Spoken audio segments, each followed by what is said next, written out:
আমাদের বিএনপির চেয়ারম্যান যশোরে আসছে তারেক রহমান স্যার, তাই আমরা দেখতে এসেছি। শাসা বেনাপোল থেকে আমরা এসেছি। অনেক ভালো লাগছে আমাদেরকে যে যশোরের মাটিতে উনি আসছে 22 বছর পরে। ভালো লাগারই মতন যে আমাদের চেয়ারম্যান সাহেব আসছে যশোরে, ভালো তো লাগবেই অনেক দিন পরে। আজকে জনাব তারেক রহমানকে দেখতে আসছি এখানে, আর তার ভাষণ শুনতে আসছি। তিনি একজন মহিষী নারী, তার মতো আমি সাজার চেষ্টা করেছি, কারণ তাকে আমরা সবাই রেসপেক্ট করি আমাদের মন থেকে। সেজন্য তার মতো সাজার চেষ্টা করছি যেন তাকে একটু স্মরণ করা যায় আর কি। আসছি তারেক রহমানের জন্য। আমরা অনেক কষ্ট করে তাকে ঢাকায় দেখতে গেছিলাম, শীতের ভিতরে অনেক কষ্ট পাইছি।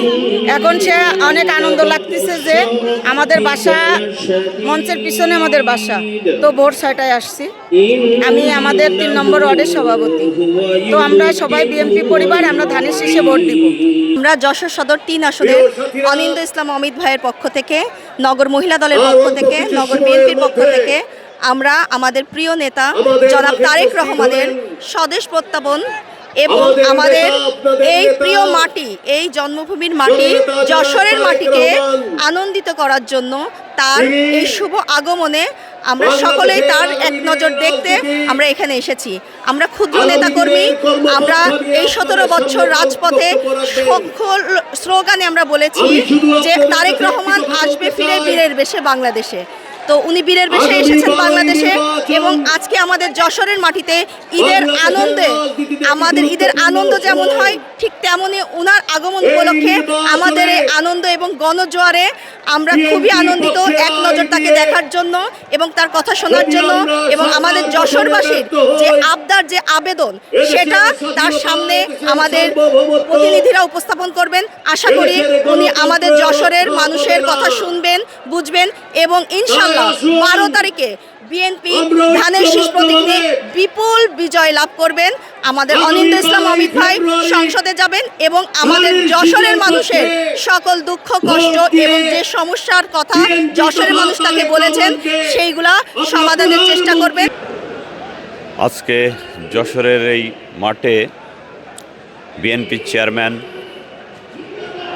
জনাব তারেক রহমানের আগমনে যশোরবাসী সহ এই অঞ্চলের মানুষ আমরা ধন্য, গর্বিত, আমরা আনন্দিত।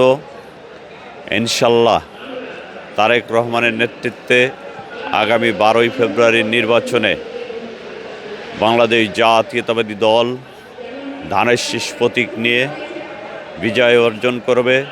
আমরা বিশ্বাস করি আগামী 12 তারিখে এ অঞ্চলের মানুষ প্রত্যেকটি আসনে ধানের শীষকে জয়যুক্ত করবে। আমরা আজকের এই তারেক রহমানের বক্তব্যের মধ্য দিয়ে এদেশের মানুষ, বিশেষ করে এই অঞ্চলের মানুষ আরও অনুপ্রাণিত হবে।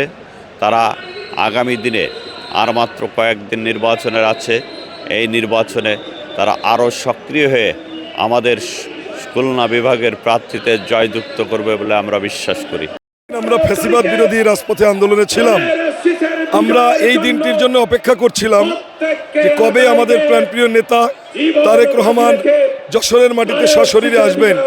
আজকে আমাদের সেই মাহেন্দ্র খান তারেক রহমান যশোরে আসছেন। এই সংবাদ শোনা থেকেই গত 2-3 দিন যাবৎ যশোরের নেতাকর্মীরা আনন্দিত, উচ্ছ্বাসিত। আমরা তারেক রহমানকে পেয়ে এই অঞ্চলে ধানের শীষের গণজোয়ার তৈরি হয়েছে। তারেক রহমানের আজকের এই জনসভার মধ্যে দিয়ে আমরা বিশ্বাস করি যশোর এবং তার পার্শ্ববর্তী এলাকায় ধানের শীষের গণজোয়ার আরও বেশি তৈরি হবে এবং 12 তারিখে আজকের এই শক্তিকে আমরা 12 তারিখ পর্যন্ত নিয়ে যেতে চাই এবং সকল আসনেই ধানের শীষের বিজয় নিশ্চিত করবো ইনশাল্লাহ। তারপরে আগামী রাষ্ট্রনায়ক, দেশনায়ক তারেক রহমান, যার দিকে তাকিয়ে আমরা গত 17 বছর শেখ হাসিনার যত অত্যাচার নির্যাতন সহ্য করেছি, সেই নেতা দীর্ঘ প্রতীক্ষার পরে যশোরে আসছে। তার কাছে আমাদের কিছুই চান নেই। সে বলেছে তার একটি প্ল্যান আছে, সে বলেছে আই হ্যাভ এ প্ল্যান। সেই প্ল্যান কার্যকরের সারথি হতে চাই আমরা, এতটুকুই তার কাছে চাওয়া, আর কোনো চাওয়া নেই ইনশাল্লাহ। যশোর জেলা ছাত্রদল অতীতেও তার সাথে ছিল, বর্তমানে আছে এবং ভবিষ্যতে প্রত্যেকটা কর্মকাণ্ডের সাথেই যশোর জেলা ছাত্রদল থাকবে ইনশাল্লাহ।